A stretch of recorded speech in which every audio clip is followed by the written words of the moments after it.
तो students next जो अपने पास है वो अगर अपने को कुछ बेसिस दी हो, ठीक है, कुछ वैल्यूज दी हैं तो आपा मतलब कोई ट्रांसफॉर्मेशन गिवन हो तो आपा ने वो टी ट्रांसफॉर्मेशन कैसे फाइंड आउट करनी है उसके लिए हम देखेंगे कि हमें क्या करना चाहिए।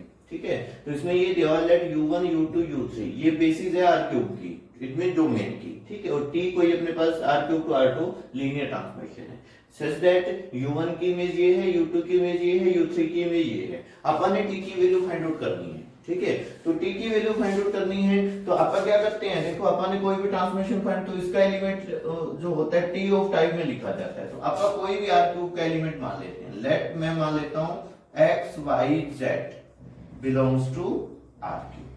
ठीक है, मैंने एक एलिमेंट ले लिया x y z इस r क्यूब का। अब देखो ये u1 u2 u3 ये r क्यूब की बेसिस है, तो इसका मतलब x y z इनकी लीनियर कॉम्बिनेशन में लिखा जाएगा। ठीक है, सो ये लिखोगे since u1 u2 u3 be basis of r cube, so there exist scalar आप यूज कर देते हैं a1 a2 a3 such that जो अपन ने ये वेक्टर माना है x y z is equal to a1 u1 a2 u2 and a3 u3।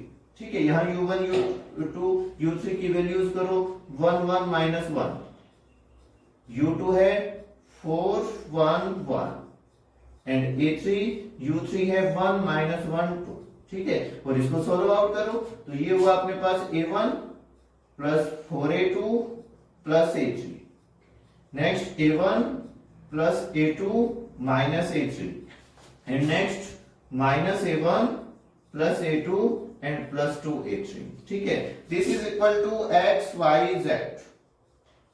तो अब देखो ये दो वेक्टर अपने पास इक्वल हैं तो उनके कोरस्पॉन्डिंग एलिमेंट इक्वल होंगे। It means x is equal to a1 plus 4a2 plus a3। ठीक है, and y is equal to a1 plus a2 minus a3 and z is equal to minus a1 plus a2 plus 2a3। ठीक है, अब अपन ने इन तीनों equation को solve करना है। यहां से अपन ने a1 a2 a3 की वैल्यू फाइंड आउट करनी है और इसके अंदर पुट करके अपन t ले लेंगे। ठीक है, इसको मैं u कंसीडर कर लेता हूं। तो अपन ने यहां से अब इसके लिए अपने पास देखो कई मेथड है, या तो अपन इनको वैसे जनरल सोल्व कर दें या इसको अपन मैट्रिक्स मेथड से सोल्व करें। ठीक है, वो आपकी मर्जी, आप जैसे मर्जी सोल्व कर लेना।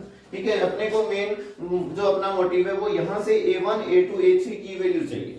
ठीक है, तो क्या करता हूं मैं इसको सिंपल सोल्व कर देता हूं, इन दोनों को सब्ट्रैक्ट करूंगा तो a1 कैंसिल, इन दोनों को ऐड कर देता हूं। ठीक है, तो फ्रॉम 1 और 1 माइनस 2 कर रहा हूं मैं। ठीक है, इन दोनों को माइनस करूंगा तो ये a1 से a1 कैंसिल हो जाएगा, ये आ जाएगा 3a2 and a3 plus a3 तो 2a3 is equal to x minus y। This is equation number 4।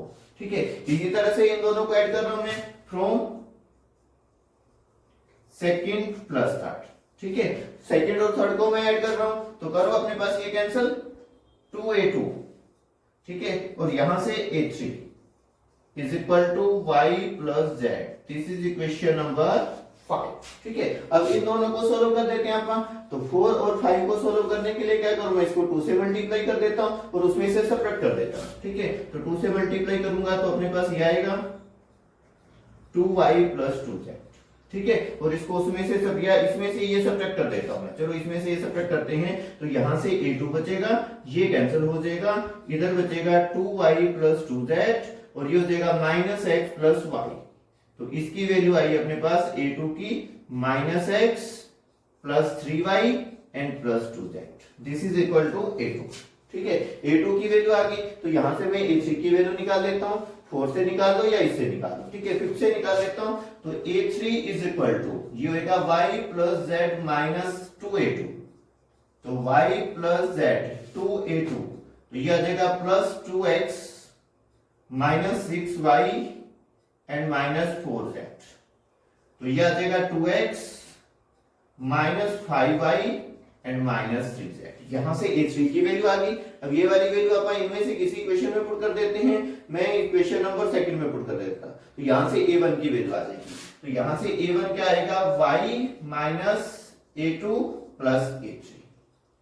तो y माइनस a2 आया माइनस a2, तो ये minus minus plus x minus 3y minus 2z, ठीक है, प्लस a3 तो plus 2x minus 5y and minus 3z। करो solo, x 2x 3x and y minus 5y minus ये, तो ये हो जाएगा माइनस का एंड 8 और 1 7y एंड माइनस 5z। तो यहां से अपने पास a1 a2 a3 की वैल्यू आ गई, ठीक है। a1 की वैल्यू है minus 3x1 3x 7y minus 5z, ठीक है। a2 की वैल्यू है minus x plus 3y plus 2z, ठीक है। और नेक्स्ट a3 की वैल्यू है 2x minus 5y and minus 3z। आप इसको इससे सोल्व कर सकते हैं, अगर अपन इसको मैट्रिक्स मेथड से सोल्व करना है तो उस मेथड से सोल्व कर सकते हैं। तो अपने को यहां से सिर्फ मतलब है a1 की वैल्यू की, a3 की वैल्यू और ये a2 की वैल्यू, ठीक है। तो ये अपने पास a1 a2 a3 की वैल्यू आ गई। तो आप क्या करते हैं, इसके बाद वापस क्वेश्चन पे चलते हैं। जो क्वेश्चन था अपने पास, इनकी वैल्यू अपन ने फाइंड आउट कर ली। तो अपने को t of x y z या t ऑफ u की वैल्यू फाइंड आउट करनी है। तो मैं क्या अब यहाँ पे t अप्लाई कर रहा हूँ इसी इक्वेशन पे, t ऑफ u या t of x y z is equal to t of a1 u1 a2 u2 and a3 u3। अब देखो t लीनियर ट्रांसमिशन है, तो आप इसको लिख सकते हो a1 t of u1 a2 t of u2 and a3 t of u3, ठीक है। आप इसको इस तरीके से लिख सकते हैं। तो यहां पे आप लोग t ऑफ u1 की वैल्यू भी यूज करो और a की वैल्यू भी यूज करो। तो a की value 3x minus 7y minus 5z and t of u1 है अपने पास 1 0 प्लस a2 की वैल्यू है minus x plus 3y and plus 2z and t of u2 0 1, ठीक है। और नेक्स्ट अपने पास है 3 की value 2x minus 5y minus 3z और t ऑफ u3 की वैल्यू है 1 ठीक है। ये वैल्यू मैंने इन तीनों की यहाँ पे यूज कर दी। तो कुछ भी नहीं करना है, अपन इन इक्वेशन को सोल्व करके क्वेश्चन की वैल्यू फाइंड आउट करके यहाँ पुट कर देती है और t ऑफ e अपने को गिवन होगा वो अपन यूज करते हैं। तो करो सोल्व इसको। देखो ये फर्स्ट में आएगा 3x minus 7y minus 5z, जब आप इसको 1 से मल्टीप्लाई करें, इसको 0 से करेंगे 0 हो गया, ठीक है। और इसको 1 से करेंगे तो ये आएगा 2x minus 5y minus 3z, ठीक है। चलो नेक्स्ट आप जब इसको 0 से करेंगे 0, इसको 1 से करेंगे तो ये आएगा minus x plus 3y plus 2z और इसको 1 से करेंगे तो ये आएगा 2x minus 5y minus 3z, ठीक है। करो सोल्व 3x प्लस 2x तो ये आ गया अपने पास 5x minus 7y minus 5y minus 12y और माइनस 8z। तो इसके अंदर आ जाएगा x minus 2y and minus z, ठीक है। This is the required t, ठीक है। तो ये अपन ने जो t फाइंड आउट करना था वो अपने पास t आ गया। तो ऐसे क्वेश्चन अगर आएंगे तो अपन उनको इन मेथड से सोल्व करेंगे, ठीक है।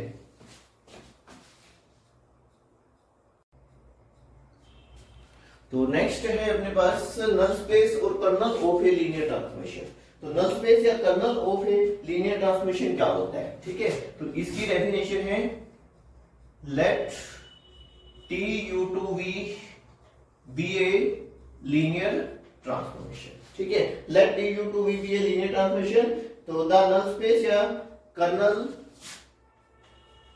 तो द नल स्पेस या kernel of a linear transmission is the subset of null space of T is the subset of U, ठीक है। जो इसका डोमेन होगा ये उसका null space होगा consisting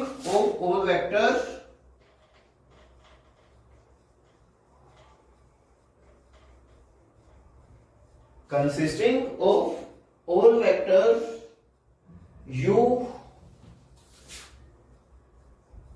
whose image under T is 0, ठीक है।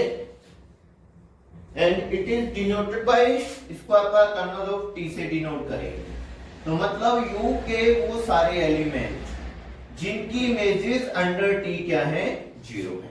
ठीक है, U के वो सारे एलिमेंट जिनकी इमेजेस अंडर T 0 है। ठीक है, जैसे T ऑफ 0 इक्वल टू 0 होता है, तो ये 0 जो होगा, ये वाला 0, ये कर्नल T का एलिमेंट होएगा। ठीक है, इसीलिए हमेशा कर्नल ऑफ T वो नॉन एम्प्टी होता है, तो इसके अंदर कम से कम एक एलिमेंट होता है, this is not equal to 5, तो ये नॉन एम्प्टी होता है अपने पास। ठीक है, नेक्स्ट इसी से बेस्ड थ्योरम है TU2V लीनियर ट्रांसफॉर्मेशन है, तो T11 होएगा इफ एंड ओनली इफ जब कर्नल ऑफ T, ठीक है, ये इसकी डेफिनेशन थी। तो नेक्स्ट अपने पास ये लीनियर ट्रांसफॉर्मेशन दी हुई है, तो ये कहता है T is 11 if and only if kernel of T या N ऑफ T लिखते हैं आपका। ठीक है, इसको लिखेंगे कर्नल ऑफ T या N of T null space के लिए। ठीक है, ये डेफिनेशन थी U बिलोंग्स टू U, वो सारे एलिमेंट U जिनकी इमेजेस अंडर T क्या होनी चाहिए, 0 होनी। ये कहते हैं T is 11 if and only if NT is equal to 0। ठीक है, तो फर्स्ट आप मान लेते हैं लेट T इज 11, प्रूव करना है NT इज इक्वल टू 0, तो इसका मैं कोई भी एलिमेंट मान लेता हूं। लेट मैं मान लेता हूं कोई भी एलिमेंट, जैसे मैंने U बिलोंग्स टू NT ले लेता हूं। ठीक है, अब U NT को बिलोंग कर रहे हैं, NT की डेफिनेशन ये होती है उसके अंदर U के सारे एलिमेंट होते हैं जिसमें T of U equal to 0 होता है, तो इसका मतलब ये T of U is equal to 0 है, और NT को 0 प्रूव करने के लिए मेरे को ये U 0 प्रूव करना पड़ेगा। ठीक है, तो दिस इंप्लाइज 0 का आप T ऑफ 0 लिख सकते हैं, तो अपने पास रिजल्ट आया T of U is equal to T of 0। अब T11 अपन ने मानी है 11 है, तो अपने पास दो इमेजेस इक्वल है, तो वो एलिमेंट भी इक्वल होंगे, तो this imply U is equal to 0, और U किसका आर्बिट्रेरी एलिमेंट था, NT का, तो इसका मतलब NT क्या हो गया अपने पास, 0 हो गया। ठीक है, बिल्कुल इजी है। इसके बाद इसका कन्वर्स, तो इसमें मान लेते हैं लेट NT आपका 0 सबस्पेस मान लेते हैं is equal to 0 subspace, prove ये करना है T इज 11। ठीक है, और अपने को पता है T इज 11 प्रूव करने के लिए आप क्या करेंगे, दो एलिमेंट U के मान लेते हैं, and T of U1 is equal to T of U लेके चलते हैं, U2 लेके चलते हैं। ठीक है, तो U2 को इधर ले आओ, minus T of U2 equal to 0, T linear transformation है, तो इसको आप लोग ये लिख सकते हो। अब देखो इस एलिमेंट की जो इमेज है वो अपने पास क्या आ रही है, 0 आ रही है, तो इसका मतलब वो सारे एलिमेंट जिनकी इमेजेस 0 होती हैं वो सारे एलिमेंट NT में आते हैं, और NT के अंदर तो सिर्फ एक ही एलिमेंट है 0, तो इसका मतलब ये हो गया जो U1 माइनस U2 है U भी 0 है, तो इसका मतलब U1 is equal to U2, तो दिस इंप्लाइज T इज 11, तो 11 के लिए यही प्रूव किया जाता है ना, बिल्कुल इजी है, इसको आप कर सकते हैं। ठीक है, 11 गिवन है तो ये करना है, और 2 गिवन है तो ये करना है। ठीक है, अब नेक्स्ट इसमें क्वेश्चन बनता है अपने पास, अपन ने नेक्स्ट ये प्रूव करना है जो NT है। ठीक है, नेक्स्ट ये मान लेते हैं TU2V लीनियर ट्रांसफॉर्मेशन, तो प्रूव अपन ये करना है NT is a subspace of U, तो सिंपल है NT is a subspace of U, तो इस सबस्पेस के लिए अपने पास कंडीशंस होती हैं, आप उसमें प्रूव करते हैं इसको सबस्पेस प्रूव करना, तो फर्स्ट सबस्पेस के लिए इसका प्रूफ क्या होगा, फर्स्ट आप इसको नॉन एम्प्टी प्रूव करेंगे। ठीक है, तो प्रूफ के लिए NT को नॉन एम्प्टी, तो ये अपने को पता है since T of 0 equal to 0 होता है, तो ये 0 किसको बिलोंग करेगा, NT को, तो दिस इंप्लाइज NT क्या हो गया, नॉन एम्प्टी हो गया, तो इसका मतलब इसके अंदर कम से कम एक एलिमेंट है। ठीक है, तो NT को सबस्पेस प्रूव करना है, तो सबस्पेस के लिए अपन को पता है सिंपल है, U भी दो एलिमेंट लेके चलते हैं और AU प्लस B भी बिलोंग कर देते हैं उसके अंदर है, अगर आप ये कंडीशन प्रूव कर देते हैं तो वो क्या हो जाता है, सबस्पेस हो जाता है अपने पास। ठीक है, तो NT is a subspace of U, अपन ने ये प्रूव करना है NT, तो अपन दो एलिमेंट लेते हैं इसके, let UV belongs to NT। अब NT की तो डेफिनेशन यही कहती है, अगर UV इसको बिलोंग कर रहे हैं तो T ऑफ U 0 होएगा और T ऑफ V भी 0 होएगा, क्योंकि NT के अंदर तो वो एलिमेंट होते हैं जिनकी इमेज 0 होती है, तो इसका मतलब T ऑफ U भी 0, T ऑफ V भी 0। ठीक है, अपन ने प्रूव करना है AU प्लस BB। ठीक है, तो for AB belongs to F, तो आप इसके लिए ये प्रूव कर दें भी अगर इसकी इमेज 0 हो जाएगी तो ये NT को बिलोंग कर देगा, NT को कर देगा तो NT क्या हो जाएगा, सबस्पेस हो जाएगा। तो for T AU plus BB, T linear transformation है, तो इसको आप लोग ये लिखोगे। ठीक है, बिल्कुल इजी है, T ऑफ U 0 है, एंड टी ऑफ बी भी 0 है, तो ये ओवरऑल क्या आ गया अपने पास 0 आ गया। इसका मतलब इसकी इमेज 0 होगी, तो इसका मतलब ये वाला जो एलिमेंट है वो किसको बिलोंग कर गया, एनटी को बिलोंग कर गया। अगर ये वाला एलिमेंट एनटी को बिलोंग कर गया तो एनटी क्या हो गया, NT is subspace of U, तो एनटी यू का सबस्पेस हो गया। ठीक है, तो ये था अपने पास नल स्पेस या कर्नल ऑफ ए टी। इसी तरह से अपने पास range of a linear transformation. ठीक है, इसके बाद नेक्स्ट अपने पास आता है रेंज या image of a linear transformation. जैसे पढ़ा हुआ है आपने रेंज या image of a linear transformation. ठीक है, तो इसकी डेफिनेशन क्या होगी, रेंज और image of a linear transformation क्या होती है, वही same, let TU2V be a linear transformation। ठीक है, देन रेंज ऑफ T, ठीक है, देन रेंज या इमेज ऑफ T, ठीक है, then range of T is the set of all vector, is the set of all factors in V। जो ये range होती है ये V के अंदर होती है। ठीक है, इन V that are images under T, that are images under T। ठीक है, that are images under T of vector in U। ठीक है, of vectors in U।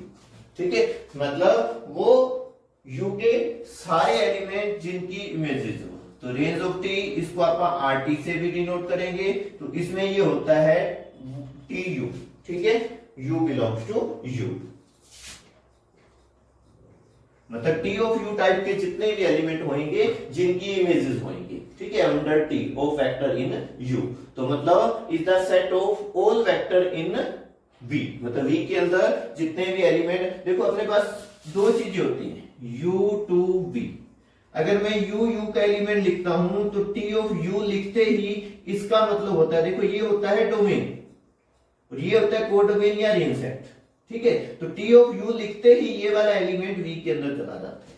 ठीक है, तो मतलब इस तरह के एलिमेंट है टी ऑफ यू टाइप के, मतलब यू को बिलोंग कर रहा है तो टी ऑफ यू किसको बिलोंग करेगा, वी को बिलोंग करेगा। अब वही सेम अपन ने नेक्स्ट आरटी को, जो आरटी है अपने पास, इसको अपन ने सबस्पेस प्रूव करना है वी का। ठीक है, नेक्स्ट ये है prove that RT is subspace of V।